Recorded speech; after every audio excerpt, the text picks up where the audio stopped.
Hi, everybody. Welcome back to Blaired Out, where we are blairing out the Bible. It is me by myself today, and we are in part 2 of the Leah, Rachel, and Jacob saga. So I wanted to go in and kind of, from part 1, clarify just a couple things.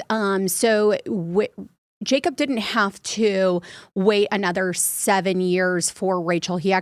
Laban gave him Rachel 1 week after he married Leah, and but he still continued to have to work for 14 years. And there's just so much that goes into this story. You have Jacob, who is running from Esau. Remember, he took Esau's birthright. There's just been deceiving and betrayal from starting to happen into these bloodlines, as Jordan had said. And it's just interesting because you're now seeing Laban, deceive Jacob in so many different ways. And we've already talked about, the battle of the babies and how having children was really Leah's gift that God had given to her, because she was so lonely. She felt so just alone in her marriage because he never really wanted her. He wanted Rachel. And where Rachel was envious of Leah was that she got to feel what motherhood was like. And there's just this constant betrayal and, manipulation and, trying to get the mandrakes and you basically selling off their husband in the night room so that they could, basically try to have more children. Leah ends up winning this battle of the babies, but Rachel, God does open up her womb and she does have a baby. Now we're going to continue on where Jacob is starting to really want to go back to his home. Remember, he was on the run, and then that's where he met Laban, and he took him in, gave him, fell in love with his wife, Rachel, and, they are continuing this 14 years of servitude. So he's starting to really, the battles are starting to begin. The heads are starting to butt. He's really feeling taken advantage of, and he wants to go off and be where his home is. That was tradition back then. The man would go back to his home. He would take the wife and take him back to where he was settling. So I'm going to we are focusing a little bit more on Rachel's story this time. You're going to start to hear Jacob's story as well, start to take and play. And then obviously Leah is always in the background, because she is very much there along with her slaves, Bilhah, and I think it's Sarapai, Bilhah and Zilpah. So we are going to hit Genesis 31, 3 through 55. Now you're going to start to see where the relationship between Laban and Jacob are going to really be sour. The Lord said to him, "Go back to the land of your ancestors and to your family, and I will be with you." So he's hearing from God that what he wants is actually God's desire as well. Jacob and Rachel and Leah called to the field where his flocks were. He said to them, "I can see from your father's face that his attitude towards me is not the same as before, but the God of my father has been with me. You know that with all my strength I've served your father, and that he has cheated me and changed my wages 10 times. Remember, he was supposed to be working for 7 years. He was supposed to get Rachel. Laban, the father, slipped in Leah at the night. Everyone wonders kind of how that happened. It was dark. There'd been drinking. Maybe she didn't speak. Maybe she knew. Maybe she didn't know. We're not really sure. But he did deceive him to get him to work for another 7 years. He says, "Your father has cheated me and changed my wages more than 10 times, but God has not let him harm me. If he said, 'The spotted sheep will be your wages,' then all the sheep were born spotted. If he said, 'The streaked sheep will be your wages,' then all your sheep were born streaked. God has taken away your father's herds and given them to me." So God has given him favor, continued to give him favor. So when Laban was kind of being tricky and saying, "Okay, you know what, whatever your sheep, produce, as long as they're perfect," because say a spotted sheep would be more rare. So he would want to give Jacob whatever was the scarcity. He was Laban wanted to take all the profit. But God was with him. He blessed him. He had favor with God. So whatever Laban would say, the opposite and what would his favor with Jacob would happen. And Laban's kind of figuring this out. He's like, okay, well, if they're coming out spotted, and then I'm going to change it back to where they're pure. And so he keeps switching his wages up, keeps switching the rules up on Jacob. When the flocks were breeding, I saw a dream, and the streaked, spotted, and speckled males were mating with the females. In that dream, the angel of God said to me, Jacob. And I said, here I am. And he said, look up and see. All the males that are mating with the flocks are streaked, spotted, and speckled, for I have seen all that Laban has been doing to you. I am the God of Bethel, where you poured oil on the stone marker and made a solemn vow to me. Get up, leave this land, and return to your native land. Now, another thing that you guys are going to know, is that this is where the 12 tribes begin, is really with Rachel, Leah, and the slaves. This is where the production of those tribes become. So then Rachel and Leah answered him, do we have a portion of our inheritance in our father's family? Are we not regarded by him as outsiders? For he has sold us and has certainly spent our purchase price. In fact, all the wealth that God has taken away from our father belongs to us and to our children. So do whatever God has said to you. Because the women now are like, this is our family, and he keeps very much a tight control of whatever their family is doing. Jacob is the provider. Laban keeps taking pretty much everything, and he has very much tight control over all of them. So Jacob got up and put his children and wives on camels. He took all the livestock and possessions he had acquired. Now, he's not trying to take anything that wasn't his. He was taking what his and that was fairly given to him, in both of God and for Laban's circumstances. Whatever Laban had said, God had provided in favor of Jacob, and that's what they're going off and taking. Laban doesn't like this. When Laban had gone to shear his sheep, Rachel stole her father's household idols. And Jacob deceived Laban, the Aramean, not telling him that he was fleeing. He fled with all his possessions, crossed the Euphrates, and headed for the hill country of Gilead. Laban overtakes Jacob. On the third day, Laban was told that Jacob had fled. So he took his relatives with him, pursued Jacob for 7 days, and overtook him in the hill county of Gilead. Laban doesn't want you to leave. And Jacob did flee. He has every right to leave, but Laban doesn't like this. He almost treats Jacob as his property, that the women and Jacob are his. But God came to Laban, the Aramean, in a dream at night. Watch yourself, God warned him. Don't say anything to Jacob, either good or bad. When Laban overtook Jacob, Jacob had pitched his tent in the hill country, and Laban and his relatives also pitched their tents in the hill country of Gilead. Laban said to Jacob, what have you done? You have deceived me and taken my daughter away like prisoners of war. Why did you secretly flee from me, deceive me, and not tell me?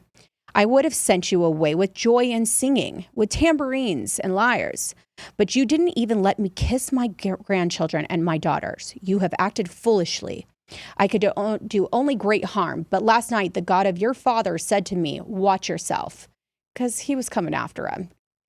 Don't say anything to Jacob, either good or bad. Now you have gone off because you long for your father's family. But why have you stolen my gods? Because he has idols, and Rachel had taken these idols. Jacob answered, I was afraid, for I thought you would take your daughters from me by force. If you find your gods with anyone here, he will not live. Before our relatives point out anything that is yours and take it. Jacob did not know that Rachel had stolen the idols. So he's like, I'm not taking your idols. I would never do that. That's not something that I believe in. And so he's basically like, go look, come see if anybody has taken him. If they have, then you know what? Death to them. Little did he know that his favorite wife is the one who took him. So Laban went into Jacob's tent, Leah's tent, and the tents of the 2 concubines, but he found nothing. When he left Leah's tent, he went into Rachel's tent. Now Rachel had taken Laban's household idols, put them in the saddlebag of the camel, and sat on them. Laban searched the whole tent, but found nothing. She said to her father, don't be angry, my lord, that I cannot stand up in your presence. I'm having my period. So Laban searched, but could not find any household idols. Tricky. She's like, hey, you know what? I'm not going to get up because, technically I'm unclean if I'm on my period and you can't touch me. So she was smart. And the only thing I can really think of why she took these idols is because she was so desperate for a baby. And these idols, a lot of back then, these idols represented like producing and, giving women children. And not that it was good. She should have just left them all behind. But it was still her kind of holding on to what her father, teaching of what his basically faith was. That was not what Jacob's faith was. That's why he says, your father of your God, is saying these things. Jacob's covenant with Laban. So then Jacob became incensed and brought charges against Laban. What is my crime? He said to Laban. What is my sin that you have pursued me? You've searched all my possessions and you have found anything of yours. But here before my relatives and yours, let them decide between the two of us. I've been with you these 20 years. Your ewes and female goats have not miscarried, and I have not eaten the rams from your flock. I did not bring you any of the flock torn by wild beasts. I myself bore the loss. You're demanding of payment from me of what was stolen by day or by night. There I was, the heat consumed me by day and the frost by night, and sleep fled from my eyes.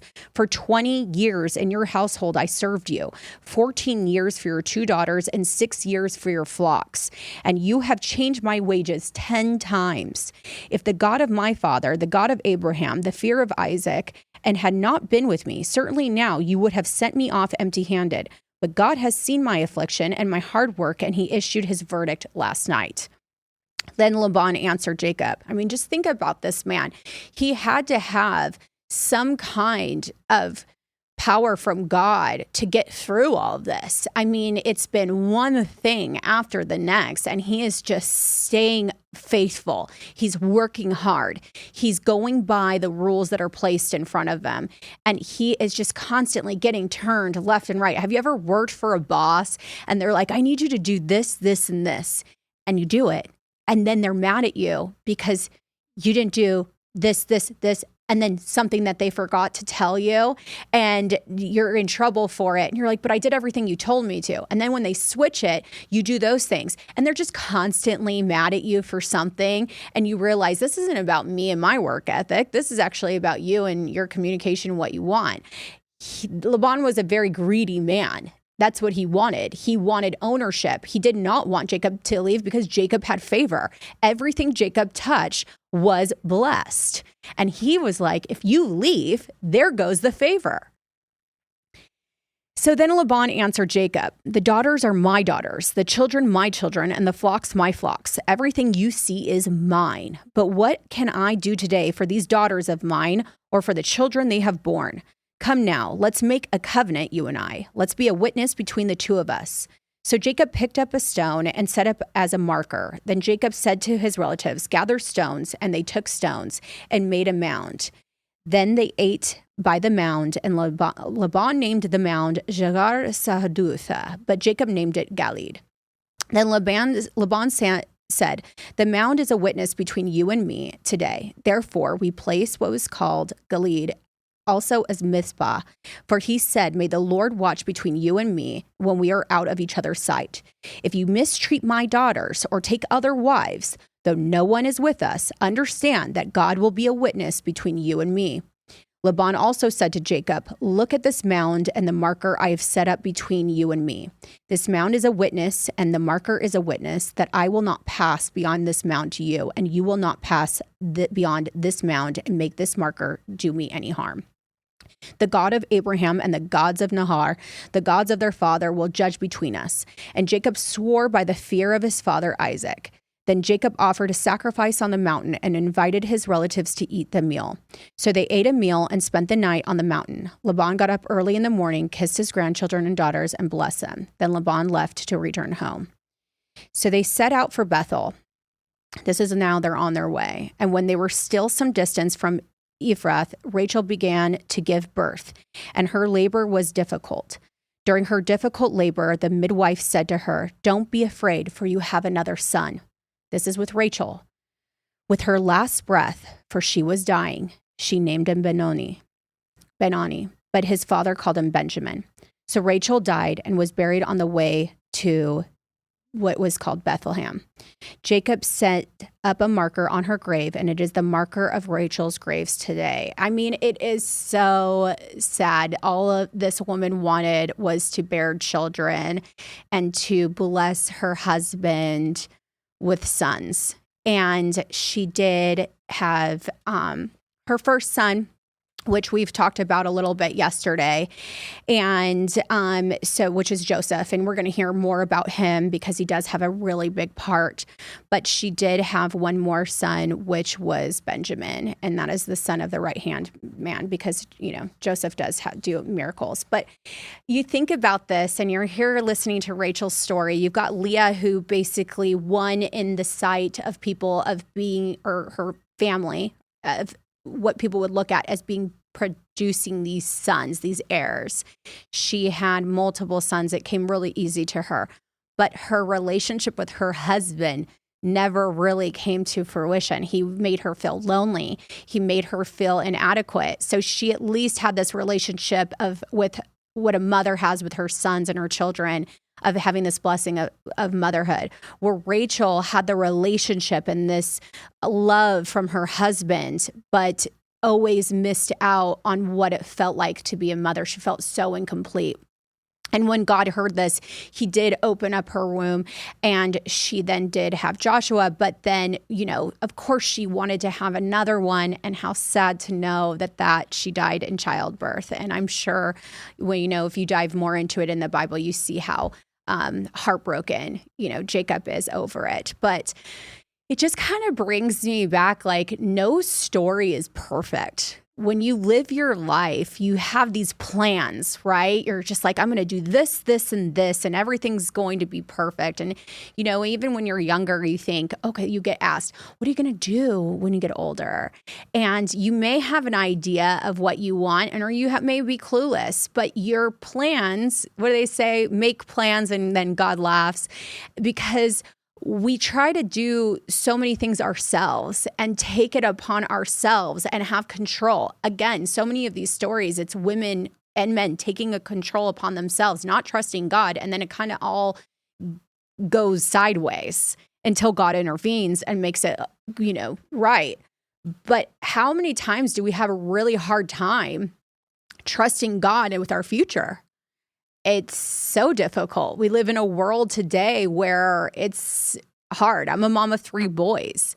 It is difficult with 3 different personalities and constantly struggling about, do I talk to them about this? Do I help them with this?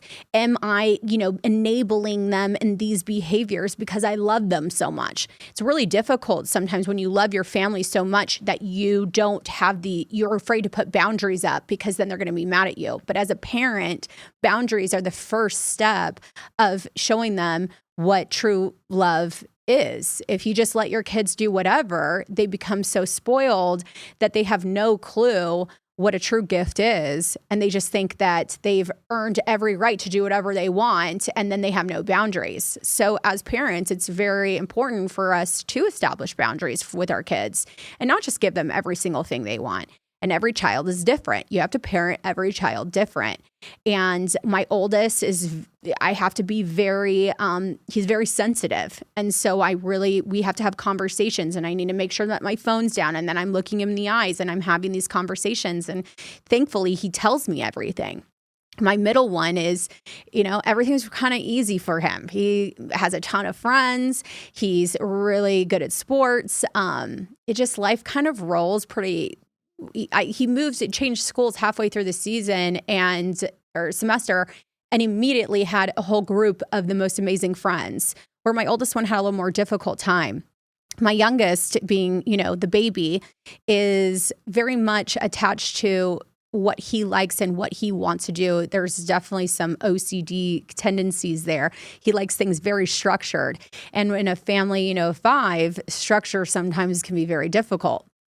But coming back to what these stories are, is that you realize there's really nothing that you can control in a situation that you don't have that power. I mean, there's loss. and there is people getting fired, and there's things that sometimes we want to say, oh man, the enemy is attacking me. Not all the time. Sometimes it's God shutting doors. Sometimes God's rearranging you or realigning you to be on the path that he has called you to be on. So not all the time is it the enemy. Sometimes it's very much God being like, nope. Okay, you keep trying to go through that door. Nope. I'm going to go ahead and open this door. This is the door I want you to go through. This door is going to be pleasing to me and pleasing to you. Because sometimes I think that we think that God's purpose for us and God's love for us is different or going to be not as purposeful or as happy and joyous as what our own thoughts and desires are. And that is so far from the truth. Now, that's where the enemy likes to come in and sneak into your head that, you live this life and don't you look at the world and, look how happy everybody is. And, they're traveling and they're spending money and they're buying beautiful homes and, they have gorgeous clothes and their, makeup and everything is perfect. And, the couple is gorgeous and their kids look like they just get along all the time. It's just these kind of fantasies that are constantly put into our faces with these 15, 30-second clips. And God is like, no, I've told you from the beginning of time that I love you. I have a pure love. I want the best for you. And that doesn't look like what you're doing. If you trust me and you trust me wholeheartedly, you will live a life that is full of purpose. And purpose through me is the best you will ever feel. I had the other day, somebody asked me if I was going to talk about real estate. I love real estate. Anytime anybody wants to talk to me about real estate or, ask me questions about real estate, I've got you. It is one of my passions. It's something that I'm good at. It's because I'm a fixer at heart and I truly love people and I treat every single one of those contracts like it's mine. So when things go wrong, I want to fix it. However, I sometimes need to take a break from that. That is where my struggle lies a lot because I have to give a lot of that control up to God. Now, I can't just sit back and be like, hey, God, take the wheel. Like, I'm not going to do anything. You go ahead and handle the whole thing. But no, when things start to go wrong, people get a little bit passionate. They're nervous. They have anxiety. We're dealing with a lot of money. Sometimes I just got to sit back and ask God, hey, I just need to take a moment and I need you to be with me right now. And I need you to calm my heart, calm this anxiety that I've got and give me the wisdom that I can do, what I can do to help in this situation. So I just need to take a moment. God, can you take this from me? And then all of a sudden I'll be like, okay, I need to call this person to get this handled. You're never going to sit back and God just like poof, be a genie and just all of a sudden it just appears. I mean, that would be amazing, but it's just not how it works. You really do have to work through the anxiety and work through the trial, but trusting God that he's going to give you the tools to be able to do it. I was just watching, I do love true crime and I follow a lot of those cases. And I was watching the Idaho 4 murders and I'm watching these witnesses and these testimony statements and you're just brokenhearted. And you see every single family have handled it differently. You see, if you guys don't know, everybody knows what this case is. So I don't even think I have to even catch you guys up. But basically, it was somebody who came in and murdered 4 college kids. And you see Ethan Chapin, who is one of the girls' boyfriends. You see their family handle this honestly in a way that I don't know is humanly possible. I don't know if they're believers or not, but they sure seem like they have some kind of power over them. They've given a lot of grace. They were obviously devastated. They had triplets, and one of the triplets was murdered. But every step of the way, they have been like, I'm not going to be angry. I'm not going to make our focus about the murder. I'm going to make it about our son. We're going to use this pain that we've gone through and we're going to create a nonprofit in his name. And they took the worst thing that could ever happen to you and have now, I believe, like granted over 60 scholarships for kids to go to college. They have like Ethan Smiles, which is this, I believe it's a tulip that's named after him, and that every proceeds go for this nonprofit that they're starting. But you just see what this family has gone through. And they took the worst thing and somehow made it better. And you're listening to all of these testimonies and seeing that these witness statements, and you're just seeing the brokenness that's there. And that this world, there's so much brokenness. And even like the last episode when I was talking to you guys about like there could be these little things sometimes that just get to you. We all fall short. The thing that you can do is you can trust God and know that God is the one with the answers. People will always fail you. If a church has hurt you and other people who call themselves Christians have hurt you and have steered you away from God, they're going to get dealt with. God doesn't like that. He doesn't want Jesus's name to be a representation of anger, of deceivingness. He's not, and even sitting there trying to judge you with every single thing you want. It's just not how it works. The more you read in the Bible, you're reading about grace and love, and that everyone in this has made multiple amount of mistakes. The disciples, for goodness sakes, made so many different mistakes. He took the people he could use, and a lot of them were broken. And that's kind of really what I wanted to take with these books and be on this podcast for, is to let you guys know you're not alone. There's a lot of people with church hurt. There's a lot of people who kind of go, it's a Christian podcast, I'm out. But God is calling you. He loves you. He gave his son for you. And every day can be hard.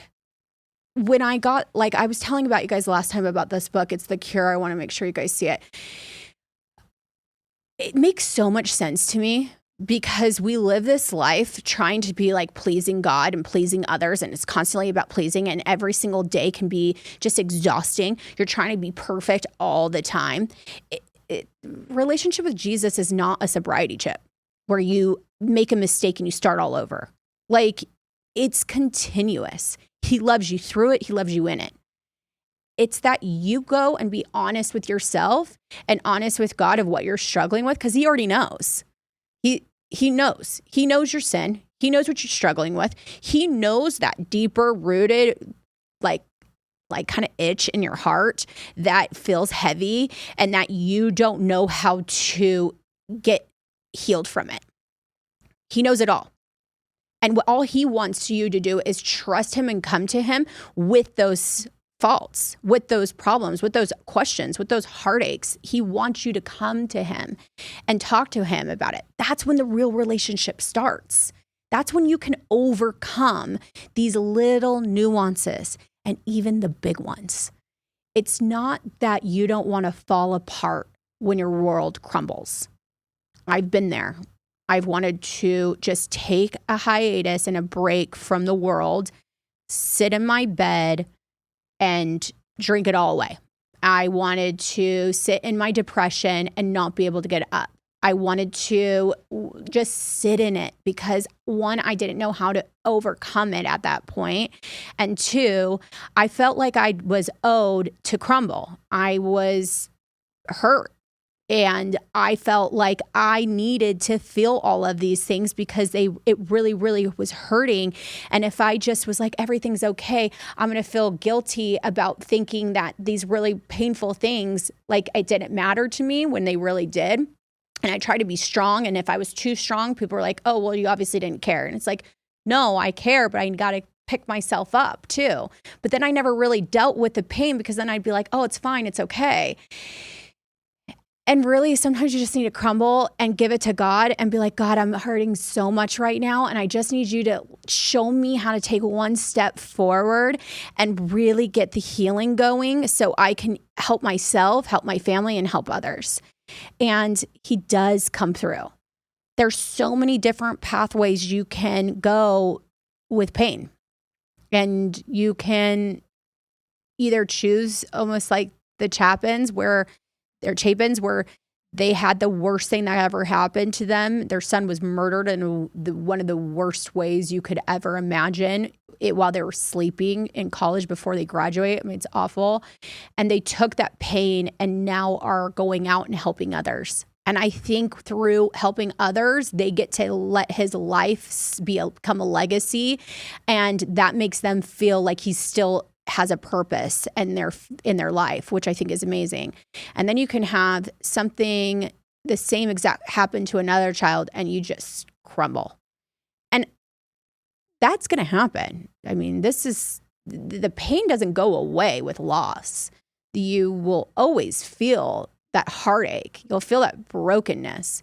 It's just asking God, and how do you get through it? How do you feel that he's going to mend your heart and give you this supernatural healing, that even though the pain and the loss and the hurt is still there, that you can still go on and use that pain for purpose? I think that's where so many of these stories in the Bible come through. A lot of pain. And God somehow uses those pain for purpose. And that's all we can possibly do when we're going through struggles. This life is funny. You can do so much with it. You can hurt others with it. You can bless others with it. You can live it to your absolute fullest.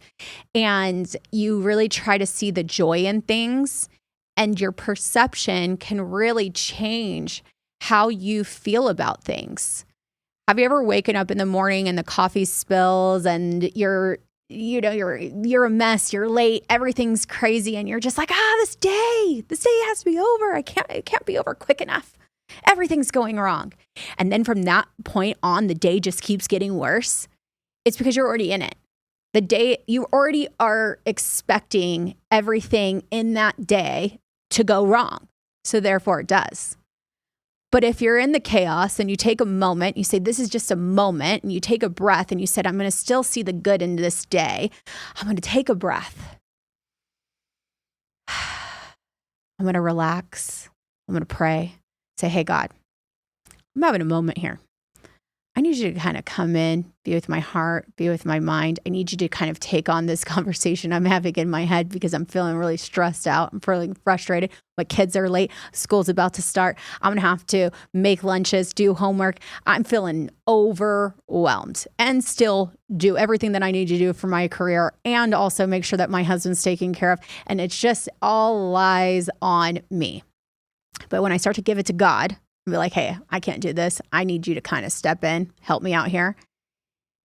It's crazy how much you can take a step back and realize, oh, wow, okay, that was me being really stressed out over nothing. I feel a little silly about it. And God just kind of takes it from you. I think it's all about the trusting. When you get the trusting down and your foundation is firm, you're going to see the light so much more clearly. In a world that is dark and chaotic, he will be your firm foundation. And there's questions. You can ask any pastor and any Bible leader. If they say they absolutely have no questions, they're lying. There's questions and sometimes doubts creep in. But the more you read and the more you pray and the more that you ask God and you end up with other people that are like-minded and asking the same questions, you kind of learn and grow together. And then God gives you these little winks that all of a sudden you're like, that's right. That's what I was praying for 3 weeks ago. That's what I was praying for 6 months ago. Oh my gosh, I'm starting to write a journal down and the things that I was praying for a year ago are coming to fruition. This is crazy. So I do suggest you get a journal, write all your prayers down, write all your problems down, write all your stresses down, your anxiety, everything. Write them down and give them to God and see what he does with them.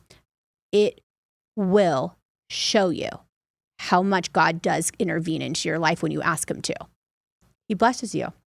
And that's really all I'm here to tell you guys is like, don't put your faith in man. They will fail you all the time.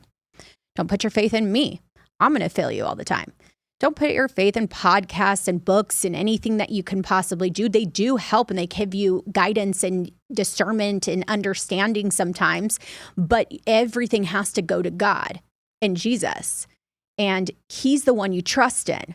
He's the one who loves you. He's the one who's never going to fail you, especially when you're in a busy life, chaotic life like being a mom. It's hard. It's not easy.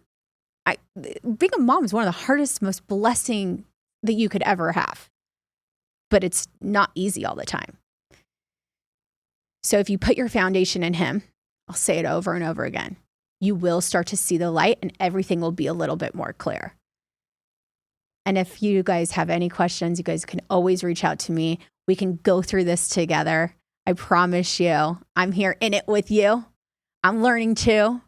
I'm putting my trust into God. I can't tell you how many times I have questions where things go wrong and I'm instantly like, where were you? Where were you today? And then I just kind of sit back because being in your quiet time is when He answers. And sometimes it's hard for me to be a little quiet. But, we're all work in progress. And I promise you that He does love you. I can't say it enough. And if you have been hurt, give it another chance because Jesus won't hurt you. People will, unfortunately, but Jesus never will. So I pray for you guys. And I just say, dear Heavenly Father, for this listeners that are listening in and tuning in, that you just be with them and show them what a friendship with you is like and what a relationship with you really does look like, and give them that hunger for wanting to read the Bible and just to have an actual relationship with you. And be with me, Lord, and just make sure that you are, protecting and guiding me with the Holy Spirit with the words that come out of my mouth and that they are pleasing to you and to you alone. And that I just do what you are created me to be, which is one of your tools.